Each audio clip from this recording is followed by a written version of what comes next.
Before I begin, I'd like to acknowledge the traditional owners of the land on which this talk is being given, the Wurundjeri people, and give my respects to the elders past, present, and emerging. And I'd also like to tell you a little bit about Carl Bergstrom, who we're very, very lucky to have here. He is as you can see from the slide, he is a professor in the Department of Biology, which might make many of you, well, probably not because you're here, but many of you think, why the heck did the Complex Human Data Hub invite him? Carl, notwithstanding his biological interests, Carl is I think one of the most interesting scientists around, thinking about information at a deep level, information in biology, information in scientific systems, and information in our information systems, social media and the like. And I mean, I can tell you a lot about the various things he's done. He's written a book, one of the best titled books I've ever heard, called On Bullshit, or no, Calling Bullshit. You know, On Bullshit is a different excellently titled book. He's written, one of the big textbooks in evolution. He's done some pivotal work in meta science and looking at journal quality and things like that. But really, ultimately, I think the main reason that I wanted to invite him, and I'm very excited that he could come, is for this sort of, distinctly unique perspective that spans a lot of fields, thinks very deeply about the commonalities between them, and has a lot of creative insights across them. So that all said, I'll just leave it to you, Carl. Thanks. Thank you very much, Andy. It's wonderful to be here. Thank you all for coming out and listening. And I'll just go ahead and dive right in. Let's see, grab this. Just get there. I do want to thank a number of people for making it possible for me to be here. It's not so easy to get across the Pacific, and so this trip to Australia, where I've been able to go to Sydney and to Brisbane and now here, the Trans-Pacific part of it was covered by the Australian Centre for Health Services Innovation, Queensland University of Technology, and AMOS, Association for Interdisciplinary Meta Research and Open Science. And I'm really grateful for that, because it's wonderful to be able to come. Australia's got such an amazing community in several areas that I'm very, very interested in. And we don't get enough exchange between the US and Australia. And so having programs that make it possible for people to go back and forth and spend a few weeks at a time is really an amazing opportunity. So really grateful for all of that. Let's see if I can get this to, probably it's not going to let me use arrows, but anyway. Okay, so let's start thinking about, I want to think about, sort of how social media is affecting the world, how internet technology is affecting the world. And I want to start, when we do that, by thinking about who we are as a species. And we're these highly intelligent, highly social, ecological generalists. We don't make a living doing one particular thing, like filtering krill through our baleen, or banging our head against a tree until we make a hole so we can pull grubs out, or anything like that. Instead, we explore our environments and we try to figure out, what are the opportunities in our environments that we can take advantage of. And that's our physical, natural environments, and it's also our social environments, because we're very clever about trying to understand our social environments and how to do well there as well. And that means that we're fundamentally information foragers. We talk a lot about animals being optimal foragers. We talk about how they forage for different things, and we forage too, but we forage in particular for information. We forage individually for information by exploring our worlds and trial and error learning and creating hypotheses and testing them in our interactions. And we forage collectively through all kinds of communication, whether it's talking face to face, or more recently through massive computer networks. We evolved to do this. We evolved to be information foragers. This is why we've been so successful on the planet. We do it very, very well. We're very good information foragers. We're a bit like these crows that I really adore in Seattle. So here's a crow walking along a railing at the Ballard Locks. And this crow has figured out that if it goes and it needs to open mussel shells, there are many, many mussel shells it can get, can't really open them easily because they're very hard, and they got a very strong muscle that holds them closed.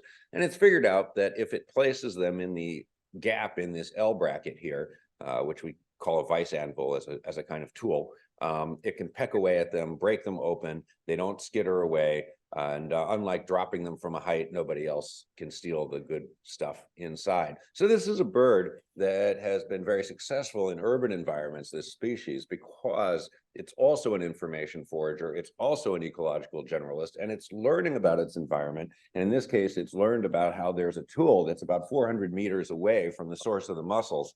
And somehow it's managed to figure out that it can combine these things. And this is a very ready way to get food. And this is what, crows do. This is what we do. So we're information foragers. And then the question is, one of the things I want to start with is just thinking about, well, what does that tell us about us and the way we interact with information and the way we interact with the new forms of information that are coming online.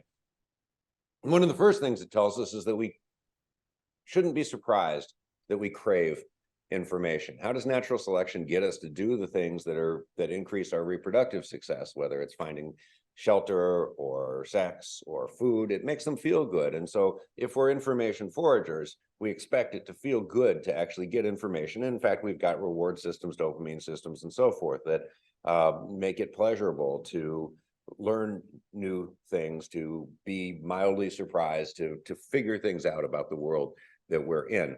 I guess that slide just says all of that, but it's got some nice cormorants on it. So there you go.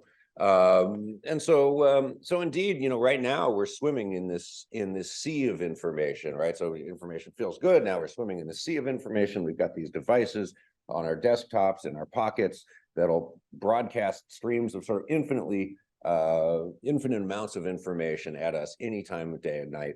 You wake up in the middle of the night. I keep waking up in the middle of the night at 3 in the morning and seeing what people are doing in the States. And I know I shouldn't, but I do it anyway. And this is that reward system that's built in, right? And the thing is that living in this environment is not an accident. We made it this way on purpose because this is what we evolved to want. We evolved to want this high volume information coming right at us any time of day and night. We evolved to want this reward system. And this should be a somewhat familiar thing, in that there can be too much of a good thing. So we've gone through this before. We've evolved to want various things because they were rare in our environments. We get control of our environments, we make them prevalent, and then like we do with junk food aisles, we then sort of poison ourselves on this overabundance of whatever it was that we have evolved to want. So there's sort of a mismatch between where we are right now, and we'll talk about this a little bit more in a moment, and the environment that we evolved in, and that mismatch is not arbitrary, but rather we've created a world that has a hyperabundance of exactly the things that evolution led us to desire. So mismatches. So you can get these mismatches when this happens, when a species like ourselves takes control of the environment, starts to create this abundance. We've got these evolved information. This is what's one of the things that's happening to us. So we've got these evolved information foraging heuristics that we use, sort of rules of thumb for how we reach conclusions in the environment. Andy and I had a great discussion about this over the weekend. But things like, if I see two things typically happen in concert, maybe A happens first and B happens second, then I should assume that A causes B. Or if I hear the same piece of information from 3 different people, I should assume that's 3 separate data points. And so we have these kind of rules of thumb that we might use for individual and collective information foraging, and they work well in general. That's why we have them. That's why they evolved by natural selection. That's why they evolved culturally. They work well in these kind of what I call naturalistic environments, which might be foraging out in the world, in the forest, trying to find things. It might be talking to people in a smaller scale society. But the thing is now we spend most of our time foraging online in these, for information in these complex digital environments, which are very, very different than the naturalistic environments where our heuristics evolved. And worse yet, these environments have been explicitly designed to exploit our foraging heuristics. So we've got these heuristics that we use to try to understand things, and these environments have been designed to exploit them to keep us clicking, to keep us engaged, to keep us, generating ad revenue for the companies that have designed platforms.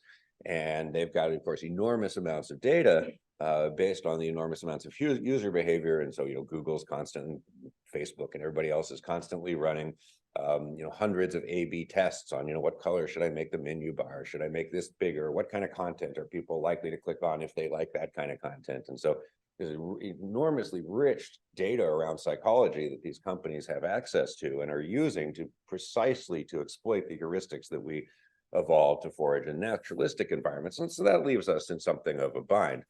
And you can see why we might not be making the healthiest or most individually sustainable choices in the way that we interact with information. Then there's this whole issue that's really, really important as we think about information foraging, which is the way that we use the things that we find, the way that we exploit a resource, an information resource, depends on the ease of acquiring information in the first place. So this is kind of a classic thing in optimal foraging theory. So take I was really lucky in Sydney. I met this echidna wandering around in Lane Cove National Park, and of course what this echidna does is goes and sort of hoovers up a termite nest and then trundles off and finds another termite nest and hoovers that up and so on. And so you can imagine that these termite nests are far apart. And and if that's what happens, if they are far apart, and this is Chernov's marginal value theorem from information foraging theory, the idea is we can predict, well, sort of how long should a echidna spend on a termite nest? It starts eating the termites. At first they come there's lots of them, and eventually you sort of tapped out the termite nest, but there's little bits and pieces you can still pick up. And so how long should the echidna spend there? Well, the longer it spends with the termite nest, the slower the rate of intake becomes, because it's sort of, tapping out the termite nest. What the optimal thing to do if you're foraging optimally is to maximize the rate of intake over time. That's the slope of this line. You can maximize the slope of that line by reaching the tangent on this curve, where you've got the travel time here, moving from one termite nest to the next. And here you have the sort of declining rate of resource intake as you're feeding from a termite nest, right? And so one of the things we can see from a graph like this is if you decrease the travel time, then so if there's so if you have a termite nest that's closer, if it's got a whole line of them right together, then the optimal thing to do is to spend a little bit less time foraging from the current nest, right? And just basically get the easy stuff out of the first one, move on to the second, get the easy stuff out of the second, move on to the third, and so on. So when the nests are far apart, the echidna should basically try to get all the good fraction of the termites. When they're very close together, just do the easy part and move on and move on and move on. And of course, this is something that happens to us with the way we consume information. So we typically, when I was in college and graduate school, we typically consume information in the form of print books, and you'd have to figure out what you wanted, and you'd go to the library and maybe have to ask somebody to go get it for you out of the stacks, and then you'd bike home with heavy books in your backpack, and it totally made sense after all that effort to open up a book and spend the weekend reading it, right? And so then this fundamental innovation with hypertext, and here's Mosaic, one of the first web browsers, was to explicitly include the links that make it trivial to travel from one document to another. You explicitly include those in documents. That was the whole point of hypertext. And so that reduces your travel time from moving to one thing or another. You can very quickly find a new patch, and of course we expect in an environment like that where those travel times go down, you're not going to go as deeply into any particular document. You're going to kind of skim it for the most useful information, and then you're going to move on to the next one, and so on. And that was very powerful things about hypertext, and obviously enormous benefits from that, but this is sort of a consequence that comes out of foraging theory. And I think kind of taken to the extreme, we end up with something like TikTok, where you've got a bottomless feed.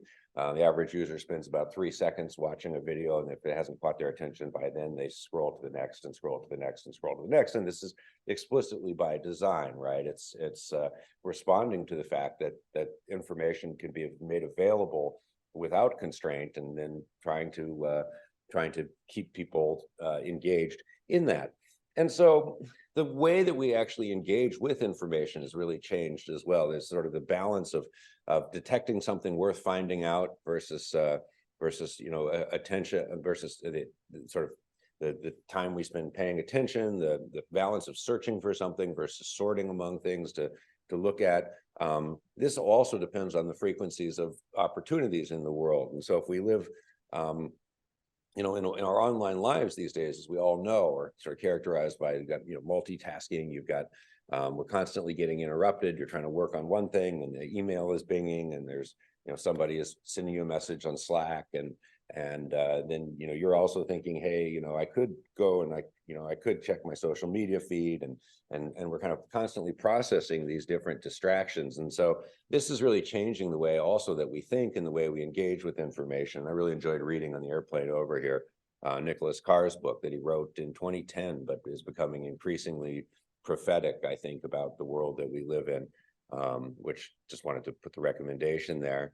And then this is really key thing about what happens in an internet environment where our foraging behavior is actually, very quickly and very directly changing the types of information that are available. So if you think about a naturalistic environment, we go out, we forage in the forest, and maybe very slowly this generates natural selection that changes what's in the forest, but the forest doesn't immediately respond to our foraging behavior to try to get our attention and all of that. But as we interact online, because of the online business model around ad sales, content tends to be free, monetized by ad sales and so forth. The content is constantly evolving in response to the types of foraging patterns that we have. So by our own foraging behavior, our own information foraging behavior, that's itself very quickly shaping the kinds of information that's available. So in a world of information scarcity, very rich and thorough information is valuable. And you can think back to going to the library and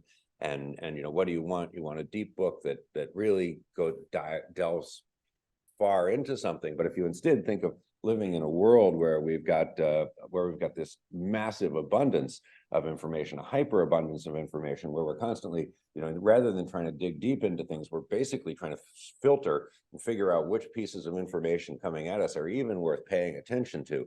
This sort of, depth is less valuable. It's less what we're seeking. What's it going to take for something to get through this attention filter against all these other competing demands? Well, it has to grab your attention. It has to be flashy. It has to promise to be fast, right? It has to be something that you can consume quickly. Nobody wants to embark on even a 15-minute read when you're trying to process your information feeds. And we see this in our daily information behavior, and it's a separate talk, but I think it's really worth thinking about how these things are starting to affect our scientific activity as well, and the way we practice science and the way we read as scientists as well as citizens.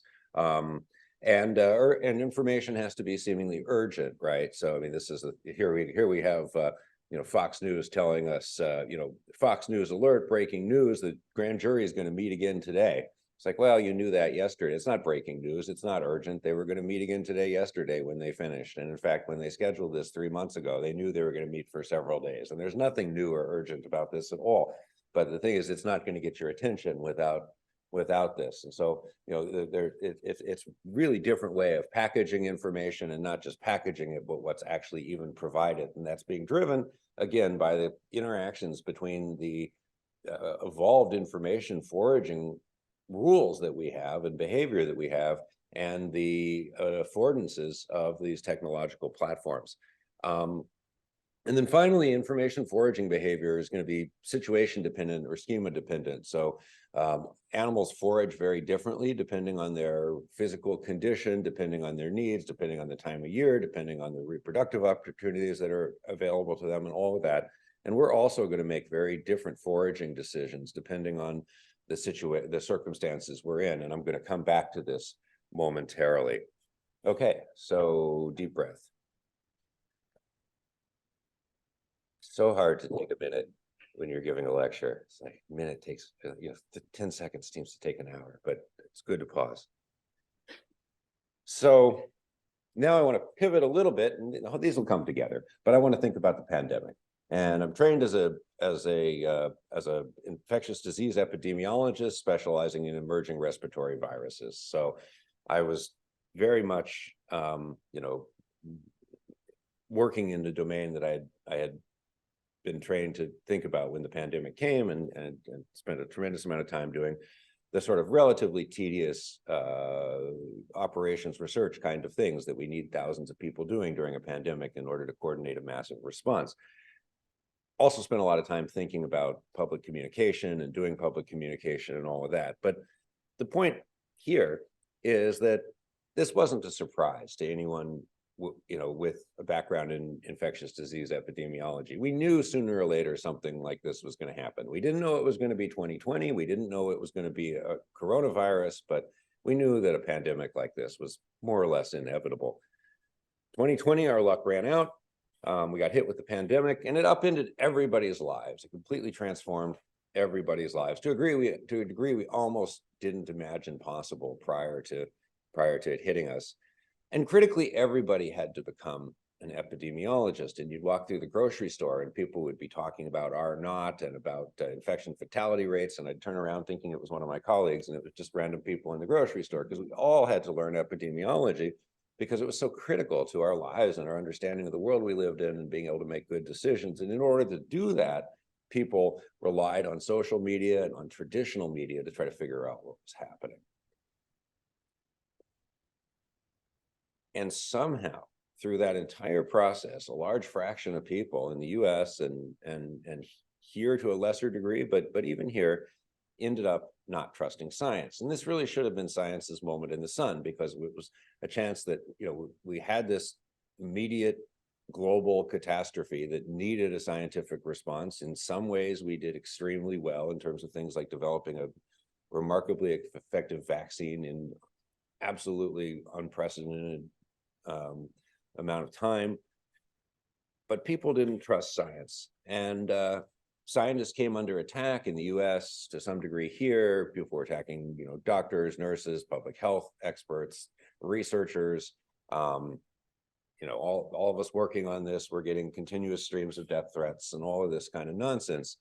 And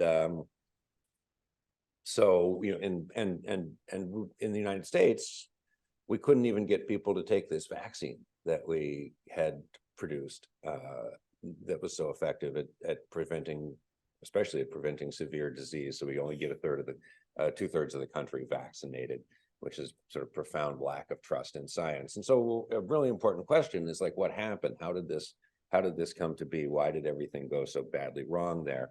And the way I look at it is that we started out with this enormous uncertainty around an entirely new virus. This wasn't anything that scientists knew anything about or could know anything about, because this particular virus had never been in humans before fall of 2019. There was no way for us to understand its biology and its epidemiology. And we had, at the same time, a public that was desperate for definitive answers about what was happening, because it mattered so much to be able to plan out your future, to know what was going to happen to your job, to know when you're going to be able to go send your kids back to school, how are you going to keep your family safe, all of this. And of course, endless number of questions, and you can kind of remember thinking and worrying about all these questions throughout 2020. What's the fatality rate? How many cases are there? How fast is it spreading? Are there asymptomatic infections, et cetera, right? And we didn't have good answers to any of these questions because it was all so new. So there was no way for responsible experts to provide the answers that people wanted to these questions. We just simply didn't have them.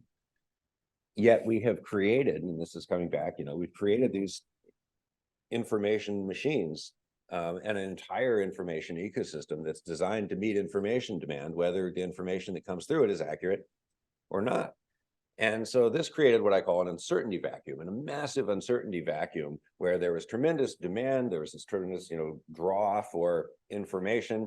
There was no accurate source of that information. And so, of course, every manner of nonsense goes flowing into that. People that were overconfident, people that were grifters, people that were politically motivated, and that all came flooding into this information space and at people who were desperate for information, because we didn't have adequate scientific answers and couldn't have adequate scientific answers on the time scale that people wanted and needed those answers.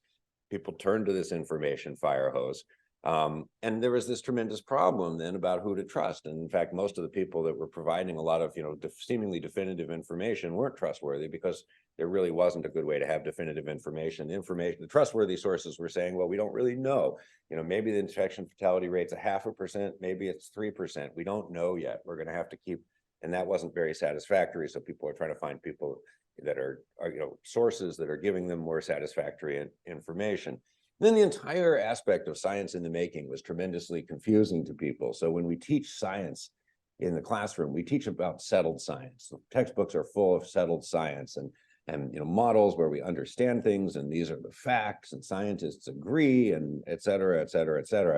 And we don't really teach them about what science in the making looks like, even though we as scientists spend almost all our time there. That's not what students, even up through, in the US at least, even up through college education, really spend much, if any, time learning about. And so suddenly, for the first time in people's lives, they desperately need scientists. Science seems to be really, rigorous and objective and settled and clear and everything else. And then all of a sudden, first time they ever need it, scientists are unsure. There's lots of uncertainty. There are big disagreements among scientists, which they've never heard about. Scientists start acting like human beings and being kind of pissed off and jerks, and everybody was under enormous stress and tension. And this would have, of course, felt like an enormous letdown, given the way that we were trained to think about what science actually is and how it functions.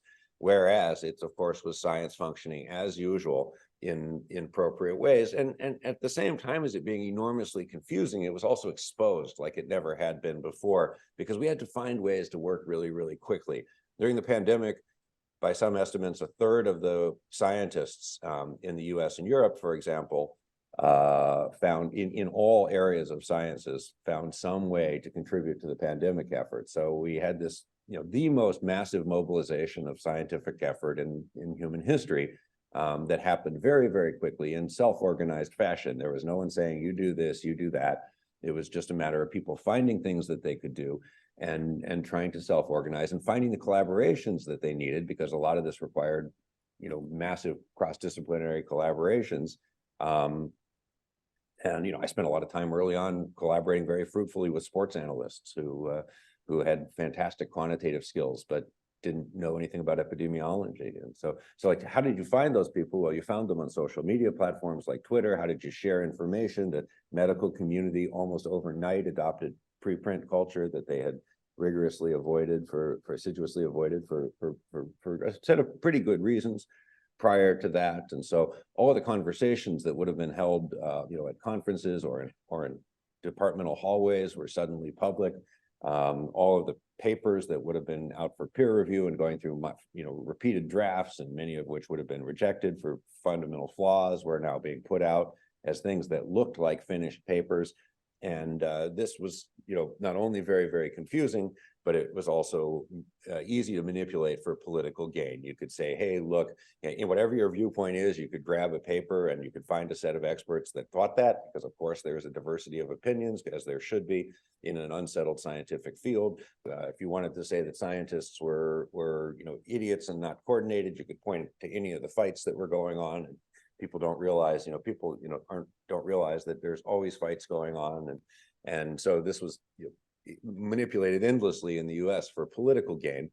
And then there's this whole thing of schemas. And I was talking about how we have these different information, we would have these different information foraging schemas.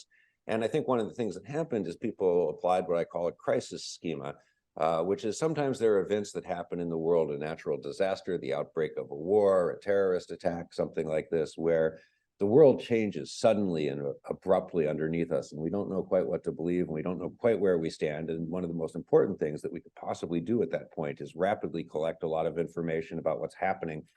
Typically in those crisis events, things unfold very, very fast. In a matter of days, you get a lot more certainty about what's happened. We have a terrorist attack like 9/11 that was formative to a lot of my generation.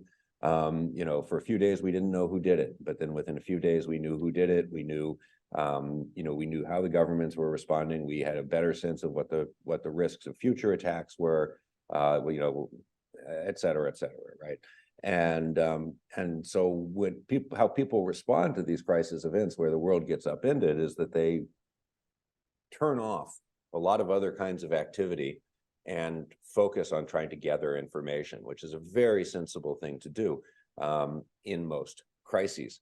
Thing is, it works very, very poorly in a pandemic, because a pandemic is a crisis that unfolds in slow motion with massive degrees of uncertainty, in both epistemic and aleatoric uncertainty. So you have, people don't know what's going on. It's going to take months at the very least to figure out what's going on.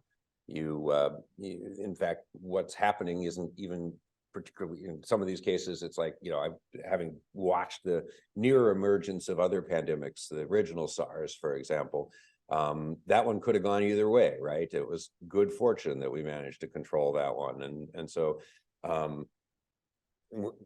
you don't find the quick answers that you need in the crisis, that in a pandemic, that you might in other crises. And so what happened was people were applying this crisis schema. They were checking their information sources every half hour, as if suddenly there was going to be a resolution to all of these things.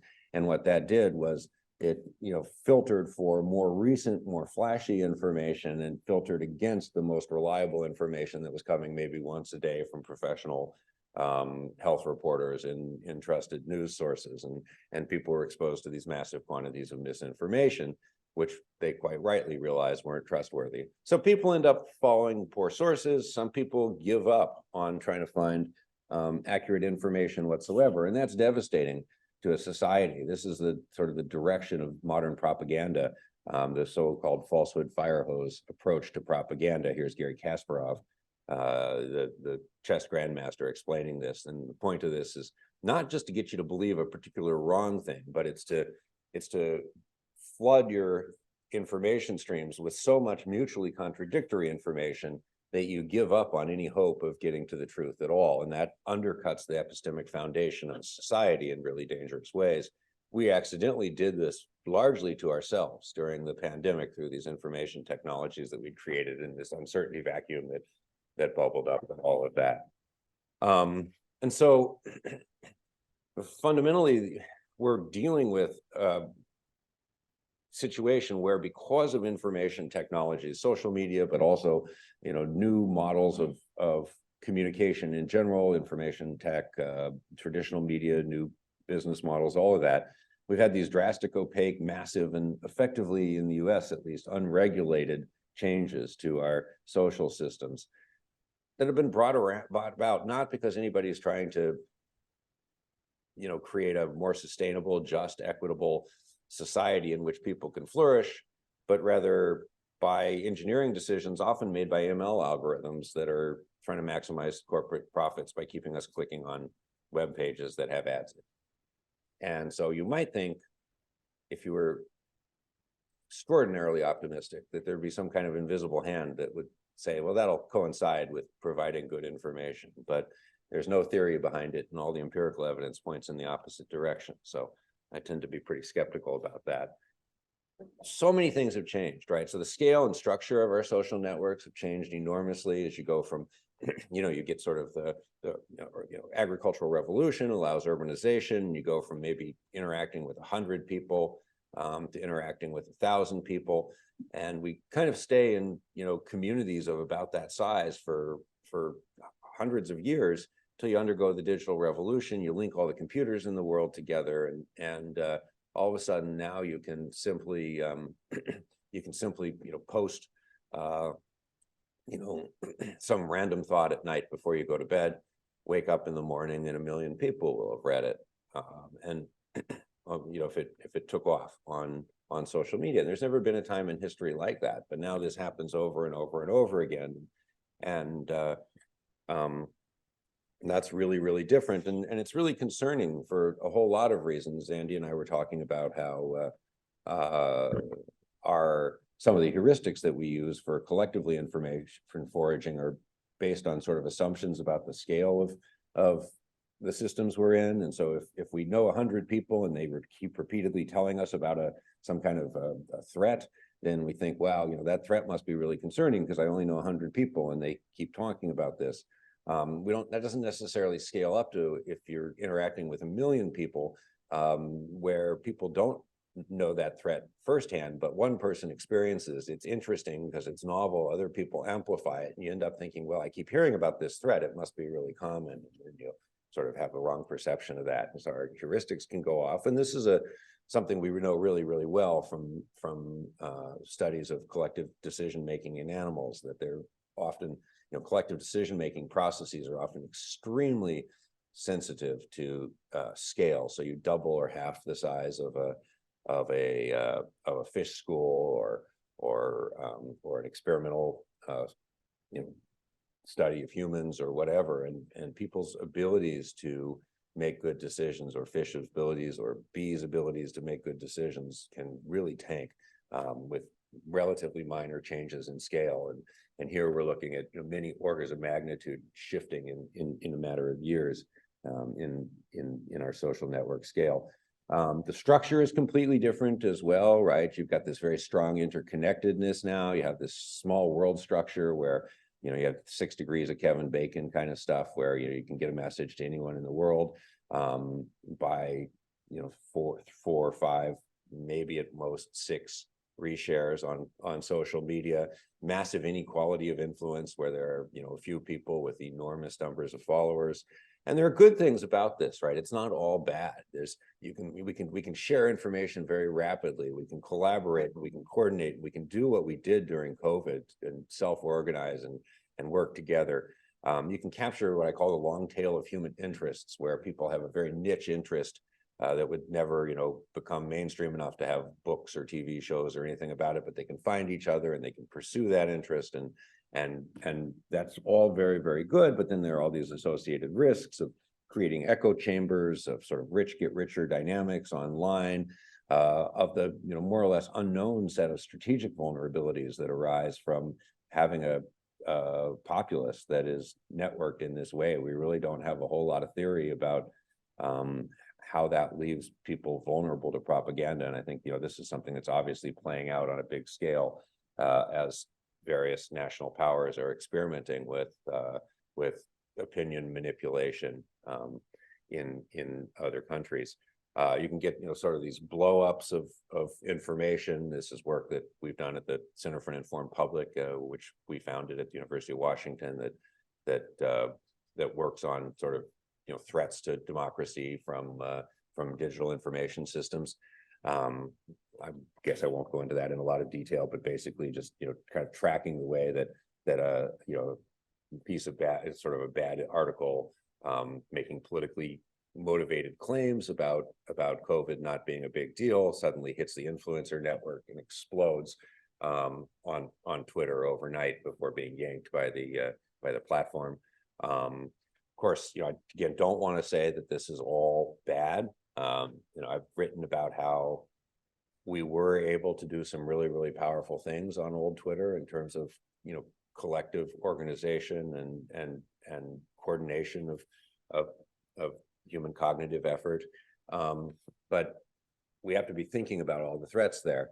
And another thing we need to think really carefully about, that sort of comes back to thinking some of the things I was talking about being an information forger, is just how the medium that we're using influences what we say, not just how the message spreads. So if you sort of think about pre-literate societies and what kinds of stories they can have and what kinds of stories they can't, and so they're sort of, they can have epic poems and they can tell these stories and they can have these histories, and they're often encoded in certain ways to aid memory and so forth, but they're really not good for, say, numeric tabulations. We could have debt records or something like that, and Andy starts singing the epic poem about how I owe him $100, and I'm like, well, wait a minute, no, the epic poem is you owed me $100, and it's and so that doesn't really work. And so as people develop writing, one of the first things people start doing is keeping numeric records in written form, right? So this is a tax ledger in Sumerian cuneiform.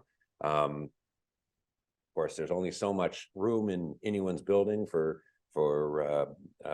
clay tablets, and so if you figure out that you can write things on papyrus, a culture can keep a lot more written records, and the wealth of knowledge that's understood can be expanded. But if you have to have individual scribes writing it, there's not only is it limited who can own or access the books, but it's very limited in who could choose what stories get written down and what information gets written down. And if you're not a member of the clergy or or the nobility, you don't have the resources to commission scribes to write this stuff for you. And so you get this tremendous democratizing effect that happens when people invent the printing press, right? The Gutenberg printing press, and also intense blowback. Here's a scribe, talking about writing getting degraded in the brothel of the printing presses, and of course with that democratization, it's not all rosy. It's you unleash hundreds of years of war in Europe and so forth. So people often say, "Oh, we'll survive this. We survived the printing press," and you say, you actually count up the casualties associated with the printing press. It's enormous, right? Then you get, the inventions like the lending library. The printing press was democratizing, but the lending library was profound. The idea that you would try to have a more or less complete collection of information, and it would be automatically available to everyone in the populace. And it's a remarkably new innovation in human history, but an absolutely profound one that usually doesn't get mentioned in these kinds of sequences. And then things start to go bad. And here's Neil Postman saying the invention of new and various kinds of communications, given a voice and an audience to people whose opinions would otherwise not be solicited, and who in fact have nothing else but verbal excrement to contribute to public issues. And you think, gosh, that's a perfect description of social media, but he wrote it in '69. And he's talking about trash television and junk magazines and this sort of stuff. Then we get the idea to link all the computers in the world together, and that idea, coupled with the advances that allow us to do digital typesetting, basically allow everyone in the world to become a document producer.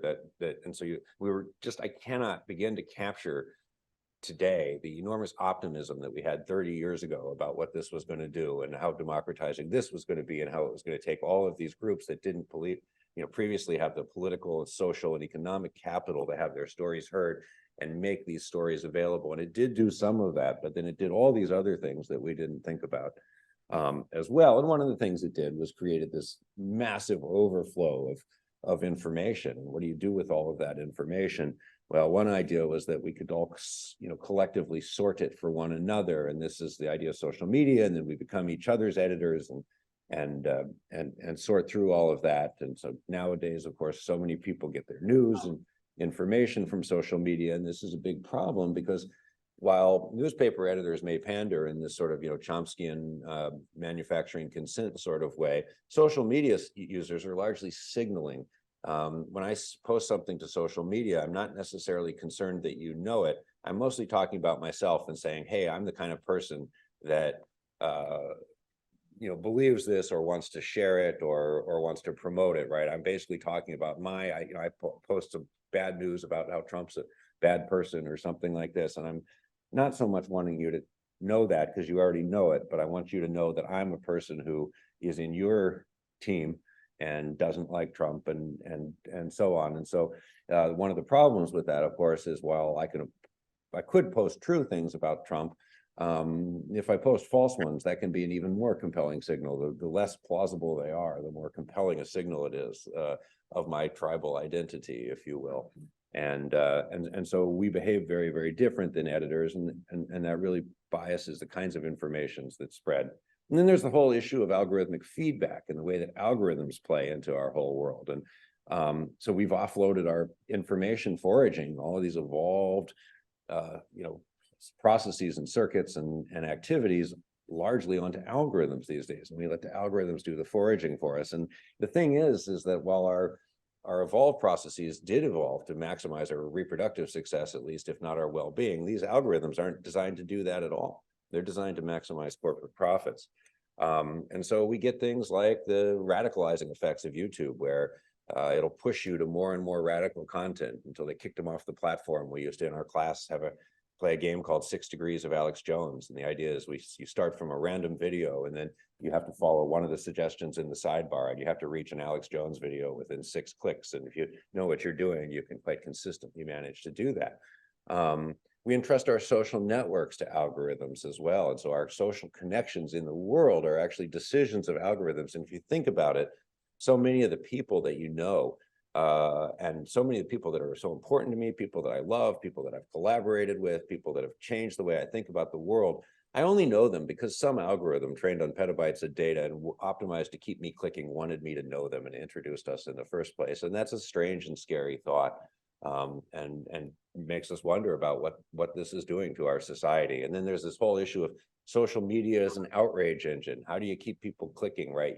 If people are interested in fights, they're not interested in everybody sitting around and making daisy chains. And so, here's Elon Musk acknowledging this and saying, our algorithm says, if you love trashing that account, you'll probably love trashing this account. Not actually wrong, lol. And it's a profoundly cynical view of communication and of what an information system can be. But it's driven by these sort of technological reasons. And the reason it's so tremendously dangerous, right? And this is why you get propaganda efforts in the United States where you have after a mass shooting or something, we'll get an influx of Russian propaganda pushing both sides. Oh, they're coming to take our guns away, or hey, we should take the guns away. Because if you can be convinced that half of your fellow citizens are evil or irrational, or you can't reason with them, you start to lose faith in democracy, and that undercuts the kinds of core values that we live in and need and believe in. And that brings us to these issues of the strategic vulnerabilities, that we really don't even have models or basic understanding of. How is a society and its values and beliefs and decisions vulnerable to outside influence when they're all networked on one of these massive information technologies? And then there's the tremendous opacity of what's happening. It's really hard to get a handle of what's actually happening, and it's getting harder and harder because the tech companies won't share any of the information about who's using the platforms, and what kinds of misinformation are on there. Twitter has turned off its access for academics. They keep threatening to sue us for using stuff we collected back when we were allowed to. Facebook was never forthcoming. Some platforms like are dark by design. So we can't answer any of these questions. And it's like trying to fight climate change if ExxonMobil owns all the thermometers and they keep telling us, yeah, no, it's cool. Like, I know it feels hotter this summer, but look, we got the thermometers, and I promise you, it's just like it always was. And this is kind of the position we're in. And meanwhile, in order to get access to the information to work in any of these areas, researchers have to collaborate with industry. And so you get this process of industry capture where very well-meaning people who are completely honest and have perfect integrity nevertheless end up working on certain problems and not others, because those are the ones that industry is willing to allow them to work on, especially when the experiments are designed with lawyers in the room. So, for example, almost all of the studies on social media that use large data sets are studies that look at how individual behaviors can be nudged or changed to reduce misinformation spread. And almost none of them look at the fundamental role of the algorithms and the platform affordances in causing this to happen in the first place, because that's where the companies want to put the blame. So all of this led my colleagues and I to propose that we need an information gathering body through the UN or similar, like the IPCC, to monitor all of this and provide governments with actionable information. Not as a regulatory body, but as an informational body to do all of this. And so we've gotten significant traction with the UN trying to develop something like this. And in the end, it brings us to this, over and over, come back to what I call the iron law of information technology, where you've got some business model that determines, in this case, ad-based revenue, that's determining the affordances and the user experience of the platform, and that determines the information type and quality and value. And so what we're getting out of this collective information system that we use is not something that we might have wanted or designed in advance, but rather the sort of happenstance emergence from a particular business model that was settled on fairly early in the development of the web, and it's probably not serving us all that very well. There's the whole issue of generative AI. I would love to talk about it. I think I'm short on time, so I'm going to skip generative AI, as interesting as it is, and just simply ask, where do we go from here? And so there are a bunch of possible directions we could go. We could try to use technological solutions, and maybe chatbots and deep learning and all this others can help us filter out misinformation. And I'm profoundly skeptical of this for reasons we can talk about if we want to. There's some role for regulation for sure. I don't want to regulate speech in a sort of let's make misinformation illegal, because as soon as you do, the wrong government's going to get into power, and then telling the truth is going to be classified as misinformation and all of that. But you can regulate transparency, you can regulate user control, so that users, instead of having to accept the feeds that social media platforms give them, may be able to choose their own feeds, like they can on some of the new social media platforms. Maybe users, instead of having to accept Google's algorithms, Google could be, users could have some rights with respect to being able to tune the algorithms that they use, or choose or opt into third-party algorithms based on underlying search infrastructures and data sets.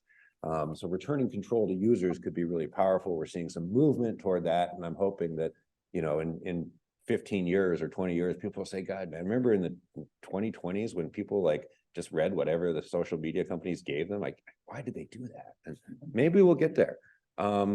Education is tremendously important, right? Media literacy and critical thinking and information literacy, data literacy. It's of course where I've put my own chips. It's where my background is, teaching this course, Calling Bullshit, at the University of Washington, that then went sort of, viral worldwide, and now taught at 200 universities, and we wrote a book about it and so on.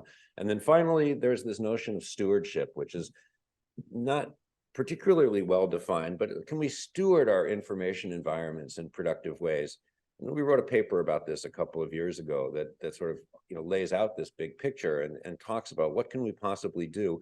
And it's key to realize that stewardship doesn't mean censorship. There's not going to be someone that's going to decide what you can or can't say, but it means thinking about the structure of the platforms and the ways that different kinds of information spread on these platforms. Can we modify the scale or the fidelity or the algorithms to allow these platforms to serve us, instead of just inheriting all of those from the happenstance of the business model that gets used? And so we argue, and here I'm going to conclude, that human behavior, human collective behavior, needs to become a crisis discipline. Crisis discipline is a basic science analog to, or an applied analog to basic science field. So it's a conservation to ecology, or climate change to earth science. And we're faced with this system that's degraded or dysregulated or problematic, but we don't have a complete theory. We want to do this stewardship. We want to modify scale and structure and all of that, but we don't actually have a good theory of what we would need to do to create better information systems. So we've got to make these choices. And yet at the same time, we don't know, we don't have a complete theory of what to do. And we can't, but these systems are too pressing for us to be able to step back and say, oh, let's wait 30 years and then we'll have a theory, and then we can do something. Because if we do that, the climate will be destroyed, the species will be extinct, and we may not have a democracy left to give us the power to enact these changes. So without adequate information, we can't solve any of the other fundamental problems that are facing society. I think, people need to have access to good information to solve our other existential threats. And so I want to see this radically transdisciplinary project that brings together people from across the entire scope of a university setting and beyond, to think about what can we do? What do we need to know? What theory do we need? What experiments can we do? What interventions are possible? What's legal? What's feasible? What's ethical? And address this in very, very urgent fashion, because we've had these modes of collective intelligence that have been fashioned by millions of years of adaptive evolution, millennia of cultural evolution. They've been upended in the span of 2 decades. And we've seen that has dramatic and sometimes catastrophic effects on human collective decision-making. And so we can either sit back and just let the market continue to drive that in directions that aren't necessarily good for any of us, or we can step up, we can figure out what happens next, what we want to happen next, and we can try to bring that about. And so that's really my pitch for making human collective behavior into a crisis discipline. So thank you so much. Really appreciate your time and attention. And maybe have a minute or two for questions, Andy. Yeah, I think we got a minute here.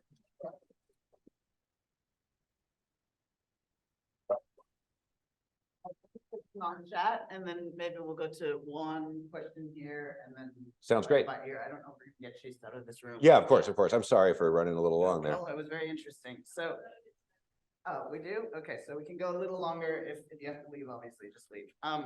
So this question is from, I'm just going to say it, Brendan, because I don't know how the sound will work. This is from Brendan Weeks, and he says, so you mentioned that the power dynamics of writing and dissemination historically, writing systems evolve or die because they fail one or more criteria, like identity, commerce, ideology. And the question is, what criteria do you think might sort of predict the demise of social media in terms of its power? If you can. Wow, that's a great question. And I don't know, because I don't know enough about that theoretical framework. I think I need to learn about it and get myself caught up. I mean, I think that one thing, one thing that may be very interesting that starts to happen with large language models, you and I talked about this a bit, Andy, is that on social media, one of the rewarding things about social media is you interact with people, and it's not only allowing you to information forage, but it's also allowing you to do this kind of social grooming, which is tapping into another information system. Now that can be quite rewarding, apparently, even if these are real people, but you don't know who they are, or they're far away, or you don't think you'll ever meet them in person. It may be a different picture altogether when it's unlikely that there are even real people out there. So, one thing that could happen very easily is the criterion that would fail would be a criterion of authenticity. As social media platforms and information systems online increasingly get swamped by output of large language models and interactions with large language models, people may become quite disinterested in participating in those conversations. So that's a speculative guess because I don't know the real answer. I'll let you pick. Oh yeah, so yes, sure. Happy to take questions if they're live questions. Sure. I'll ask you that you start a question about Yes. what's a crisis discipline needed at the time and what could be done to avoid the deaths? Was a crisis? That's an interesting question, right? I don't know what could have been. I'm not a historian. I don't know what could have been done to avert all the deaths. I think the printing press was, of course, and I'm being a bit glib, but was instrumental in setting off sort of sectarian warfare in ways that would not have previously been likely to happen. Maybe I'm wrong about that. So I think that understanding the sources of a society's vulnerability to that would have been important. Whether anyone would have had the insight to see that, I don't know how. I wouldn't have. So this is one of the challenges about all of that, is that it can be very hard to figure out what the reach of these new technologies is going to be. Yeah, please. Sorry. Oh. I'm just going to go back and forth with people online. Oh yeah, sure. Okay. You can leave now if you want. Yeah, but of course. It looks like there's some appetite for staying. Also, can you repeat the questions in person? Oh so yes, that people sorry. can- So Zoom people, of course. No, Yes, that's all yes. fine. Okay, there's a lot of sort of interesting questions here. I'm just gonna go in order. No, actually, okay. So in terms of solutions, do you think the solution has to depend on a kind of centralized system or a regulatory body? Or there are kind of things that we can think about in terms of decentralized dynamics that are sort of more optimal, sort of with respect to the needs like, maximize accuracy in the world we live in. I tend to really like, so decent, to what degree can we find decentralized solutions as opposed to having one world government that tells us what we can do on social media?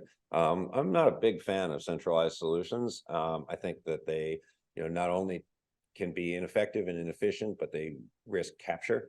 So I'd really like decentralized solutions. I think it's something to look for. I mean, one very easy decentralized solution, but I don't think it'll get us all the way there, is education. As people become more aware of the problems with the kinds of information they're consuming, they demand different kinds of information. And this, of course, is highly decentralized and very bottom up and can be very, very effective.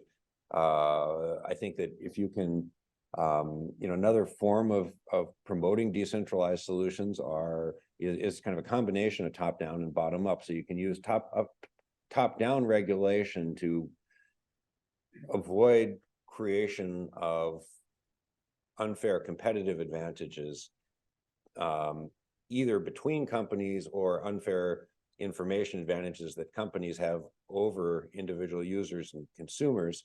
And that can create markets for competition where people then can opt into systems that are more effective for them and better meet their needs. So we sort of see this with the collapse of Twitter. We're seeing a whole bunch of new alternative social media platforms with different affordances, different norms, different membership groups. Whether any of them will take off, I don't know, but it could be a very productive experiment.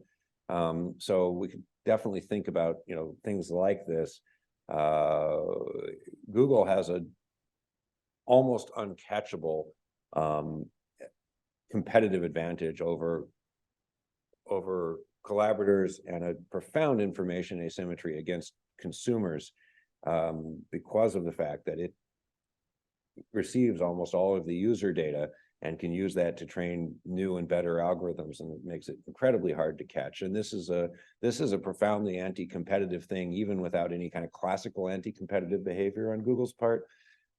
Traditionally, the Federal Trade Commission in the United States has been very concerned about that. There's been real weakening in their powers over the last, or their at least willingness to act over the last 15 to 20 years. But this would be another place where I think that would be really, really important. So, again, you can get this kind of top down, bottom up thing. I mean, I really want to see, if you guys want to continue to claim that you're a utility and not a publisher, and you want protection under Section 230 of the Communications Decency Act, which says that I can't hold Google accountable for libel that it forwards or criminal speech that it forwards or anything else, then you guys also have to start acting like a utility and allow greater ability for individual users to plug in their own choices of algorithms and create a secondary market for algorithms that run off of the utility structure, which is the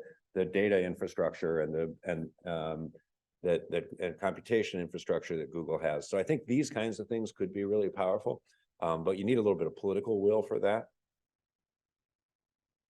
Yes.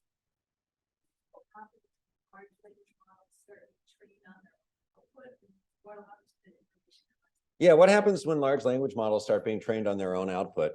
Thanks for asking that. And what happens to information content? I mean, things get ugly fast, right? And we're already dealing with some of this in machine translation for uncommon languages, where large fractions of the material online are actually output of machine translation already, and then that creates problems. We'll see this could get worse and worse. I think it's likely to get worse and worse. There's a kind of scary parallel thing that's happening where, so you get the ability to create plausible sounding text through large language models. That the cost of that plummets, and so it makes it very, very easy. You have instructors that spend a lot of time writing great lecture notes, putting them online. And so now you can have companies that can have an LLM say, write me a set of physics lecture notes, and they can do one for sort of every course, and they can put a slightly better user interface on it and collect the clicks, even though the content isn't nearly as good. That's sort of demonetizing the high quality content. I maybe picked a bad example because professors tend not to monetize their content, but you can see where I'm going with this, right? At the same time, you have the search engines recognizing that search engine business is a funny business, where the better your search engine, the less time people spend on site, and so it's hard to monetize that. It's you make money by keeping people, but your business is in sending them away, and so the search engines are well aware of this. This is a big part of why Google and Bing are rolling out really inadequate substandard large language model search assistants, because if they can give you the answer that you think you're looking for on site, then you move on to a new query instead of leaving the site. So if you do that, you're again demonetizing the rest of the web. So what you have is this plummeting cost of creating nonsense in the web, plummeting return in creating good content. And so it's very plausible to me that you could have good, nonsense content sort of swamping out bad content. So for the first time in since the web's existed in my life, I could definitely see a world, and it's not the most likely one, but I could see a world where in 10 years, the World Wide Web as we know it is dead. It's just made up completely of junk content created by, or it's 99% junk content created by large language models. Humans have gone somewhere else, and it's trawled by a set of large language model bots that are walking around pretending to be humans to scrape up the last remaining ad revenue that people foolishly put into long-term contracts in 2025, right? And so I could see that kind of thing happening. I don't think we'll end up having something quite so extreme, but it's in the realm of possibility. Thank you for the opportunity to say it. I don't know what to do about that, but everyone's still hanging around, we're still getting questions, so. Sure, Okay, why don't we? and yeah, please feel free to, go on and do something more productive with your day. That's I've, you're here in the information foraging curve, so Okay, one more here. okay, one more there, okay. So, this one, from Mike Jensen says, so living things evolve over time. Do you see any indications that human information foraging practices may themselves adapt to this degradation and change of the information environment? And other than policy regulations, are there positive evolutions that you see in how our political systems are responding, or are the feedbacks mostly negative? Yeah, great questions. Amazing. There's a lot packed in that question. Yeah, I mean, so people's behaviors are certainly responding to, people learn how to find the information that they think they want online.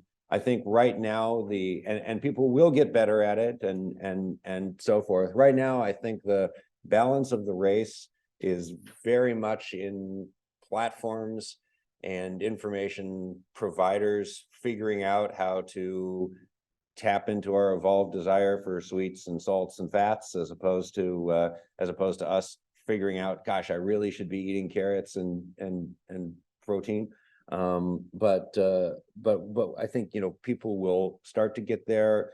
Of course, that a lot of that is a learning process rather than an evolutionary process. I'm not willing to speculate on adaptive genetic evolutionary consequences of this on human cognitive abilities, because I don't have the expertise and I don't think the time scale is right. In terms of government regulation and all that, I think there's a timescale problem there as well. I mean, the government, at least in the United States, still hasn't figured out how Internet 1.0 works. And so the idea of them regulating Internet 3.0, let alone, it's just, they've got no clue what's happening. And whereas the tech companies are quite happy moving fast, breaking things, letting the selection process operate at that scale.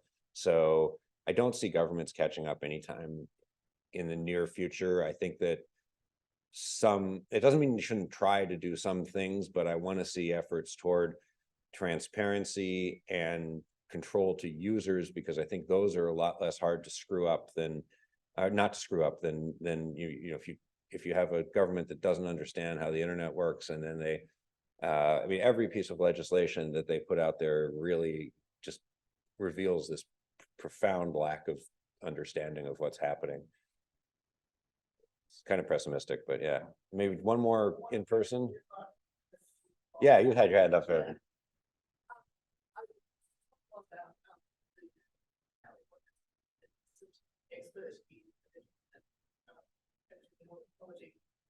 the time, but there's a lot of other subjects that are not really relevant to our current lives that people feel that they socially experts on as well. Yeah. And so on. Right. So I'm wondering, can you see sort of the distraction effect of that? Yeah, so the question is, with the pandemic, everyone had this very instrumental reason to become an expert on this, to become and really understand epidemiology. There's a lot of other things that people feel sort of social needs to become experts on, whether it's the the war in Gaza, the Ukraine war, the aspects of constitutional law around Donald Trump's attempts to institute a coup in 2020 or whatever. And so sort of how does this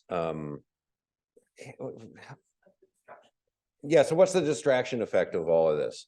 I think there is a distraction effect of all of this. People are interested in this, but I think that we've always had these distraction effects, right? And there's always, I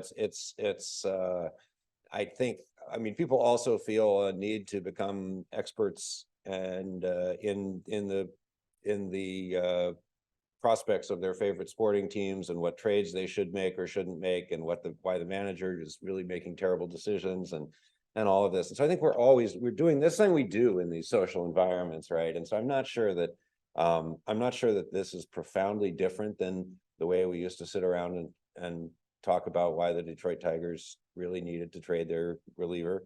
But I'm not sure. What do you think? It seems like there's a very, very definite about things that we have very, very possibility of. Yes. It does seem to be, there's a lot of high questions about that. I think that's true about those kinds of issues particularly. And there is, I mean, I think there are uncertainty vacuums in all these domains, right? And whenever you get an uncertainty vacuum, you do get these bad information sources that come flooding in. And then you have all these other heuristics that, or at least tendencies like, confirmation bias. People really want to read about why they were right. And so then they can, seek out people that think they were right and connect to those people. And then, these are some of the affordances of these platforms for sure. On that note, say thank you, Carl. Thank you again. so much for coming out. Really appreciate it. Great to be here.